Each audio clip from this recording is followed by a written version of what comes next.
ಕಟೀಲ್ ಅವರೇ ಹೇಗೆ ನೋಡ್ತೀರಿ ಓವರ್ ಆಲ್ ಬಜೆಟ್ ಅಂತ?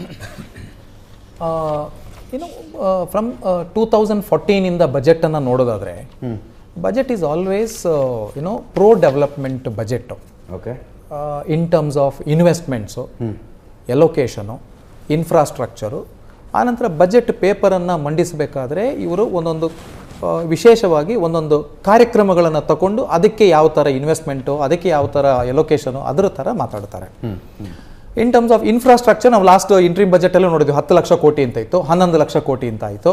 ಅದರ ಮೇಲೆ ಏನೇ ಇನ್ವೆಸ್ಟ್ಮೆಂಟ್ಸ್ ಅಂತ ಬಂತು. ಆ ನಂತರ ಇನ್ನೂ ಉಳಿದಂಗೆ ಇನ್ಕಮ್ ಟ್ಯಾಕ್ಸಲ್ಲಿ ನೋಡೋದಾದರೆ ಕೆಲವೊಂದು ಚೇಂಜಸ್ಗಳನ್ನು ಮಾಡಿದ್ದಾರೆ. ಎಕ್ಸ್ಪೋರ್ಟ್ ಇನ್ಸೆಂಟಿವ್ಸ್ ಬಗ್ಗೆ ಆದರೂ ಇರಲಿ, ಅಥವಾ ಇಂಡಿವಿಜುವಲ್ ಟ್ಯಾಕ್ಸೇಷನ್ ಅದರಾಗಲಿ, ಅಥವಾ ಕ್ಯಾಪಿಟಲ್ ಗೈನ್ ಟ್ಯಾಕ್ಸೇಷನು, ಅಥವಾ ಕಂಪನೀಸ್ ಟ್ಯಾಕ್ಸೇಷನು, ಫಾರಿನ್ ಕಂಪನಿ ಟ್ಯಾಕ್ಸೇಷನ್ಸ್ಗೂ ಕೆಲವೊಂದು ಬೆನಿಫಿಟ್ಸ್ ಕೊಟ್ಟಿದ್ದಾರೆ. ನಾನು ಟ್ಯಾಕ್ಸ್ ಪೇಯರ್ಸ್ಗೆ ಏನೋ ದೊಡ್ಡ ರಿಲೀಫ್ ಅಂದ್ಕೊಂಡಿದ್ದೆ, ಸ್ಪೆಷಲಿ ಇನ್ಕಮ್ ಟ್ಯಾಕ್ಸ್ ಪೇಯರ್ಸ್ಗೆ.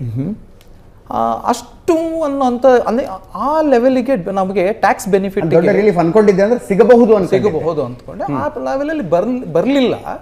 ಆದರೆ ಏನಾಗಿದೆ ಇವಾಗ ಪಾಪ್ಯುಲೇಷನ್ ಬೇಸ್ಡ್ ಪಾಪ್ಯುಲೇಷನ್ ಬೇಸ್ಡ್ ಅಥವಾ ಕನ್ಸಂಪ್ಷನ್ ಬೇಸ್ಡ್ ಇಕಾನಮಿ ನೋಡುವಾಗ ನಿಮಗೆ the consumer will pay generally higher tax. ನೀವು ನನ್ನ ಇವತ್ತಿನ ಚಾರ್ಟಲ್ಲಿ, ನೀವು ಬಜೆಟ್ ಚಾರ್ಟಲ್ಲಿ ನೋಡೋದಾದ್ರೂ ದ ಇಂಡಿವಿಜುವಲ್ ಟ್ಯಾಕ್ಸೇಷನ್ ಈಸ್ 19% ಇದೆ, ಕಾರ್ಪೊರೇಟ್ ಟ್ಯಾಕ್ಸ್ ಈಸ್ 18% ಇದೆ, GST 17% ಇದೆ. ಅಂದರೆ ಇಂಡಿವಿಜುವಲ್ ಟ್ಯಾಕ್ಸೇಷನೇ 19%. ಅಂದರೆ ಎರಡೂ ಕಂಪೇರ್ ಮಾಡಿದ್ರೆ ಅದೇ ಜಾಸ್ತಿ ಇರ್ತದೆ.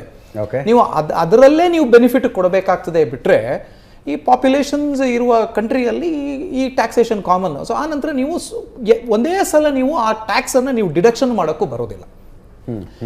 ನೀವು ಅಂದರೆ ಬೇರೆ ಅಲೋಕೇಶನ್ ದೃಷ್ಟಿಯಿಂದ ನೋಡೋದಾದರೆ, ಇನ್ಫ್ರಾಸ್ಟ್ರಕ್ಚರ್ ಡಿಸಿಷನ್ ನೋಡೋದಾದರೆ, ಬಟ್ ಇವ್ರಿಗೆ ಏನು ಮಾಡಿದ್ದಾರೆ, ಹಂತವಾಗಿ ಡಿಡಕ್ಷನ್ಸ್ಗಳನ್ನು ಕೊಟ್ಟು ಹಂತವಾಗಿ ಅದನ್ನ ಮಾಡ್ಕೊಂಡು ಬರ್ತಾ ಇದ್ದಾರೆ. ಲೆಕ್ಕಾಚಾರ ಹೇಳಿದ್ದಾರೆ ನಿರ್ಮಲಾ ಸೀತಾರಾಮನ್, ಸಂಬಳದಾರರಿಗೆ 17,500 ರೂಪಾಯಿ ಒಂದು ವರ್ಷಕ್ಕೆ ಸೇವ್ ಆಗುತ್ತೆ, ಸರ್ಕಾರಕ್ಕೆ 39,000 ಕೋಟಿ ಕೋತ ಆಗುತ್ತೆ ಇದರಿಂದ. ಹೌದು. ಅಂದರೆ ರಿಬೇಟ್ ಹೇಳ್ತಾರೆ. ಈ 3 ಲಕ್ಷದಿಂದ 7 ಲಕ್ಷದವರೆಗೆ ಆ ಟ್ಯಾಕ್ಸಸ್ ಏನಿದೆಯೋ ಅದು ಗವರ್ಮೆಂಟ್ ರಿಬೇಟ್ ಕೊಟ್ಬಿಡ್ತದೆ. ಫಾರ್ ಎಕ್ಸಾಂಪಲ್, ನನಗೆ 7,75,000 ಸಂಬಳ ಇರುವವನಿಗೆ ಟ್ಯಾಕ್ಸೇ ಇಲ್ಲ, ಟ್ಯಾಕ್ಸ್ ಝೀರೋ ಟ್ಯಾಕ್ಸ್.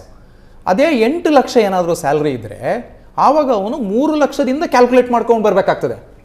ಸೊ 7 ಲಕ್ಷದವರೆಗೆ 7,75,000 ತನಕ ಯಾರಿಗಿದೆಯೋ ಅಲ್ಲಿ ರಿಬೇಟ್ ಅಂತ ಬರ್ತದೆ. ಆ ರಿಬೇಟ್ ಹತ್ರ 39,000 40,000 ಕೋಟಿ ಬೆನಿಫಿಟ್ ಆಗ್ತದೆ ಅಂತ ಅದನ್ನು ಉಲ್ಲೇಖ ಮಾಡಿದ್ದಾರೆ ಅವರು. ಸೊ ಅದು ಒಂದು ಸ್ಪೆಷಲ್ ಬೆನಿಫಿಟ್ ಆಗಿ ಬಂದಿದೆ. ಆನಂತರ ಇನ್ನ ಬೆನಿಫಿಟ್ಸ್, ಕ್ಯಾಪಿಟಲ್ ಗೇನ್ಸ್ ಬೆನಿಫಿಟ್ ಕೊಟ್ಟಿದ್ದಾರೆ.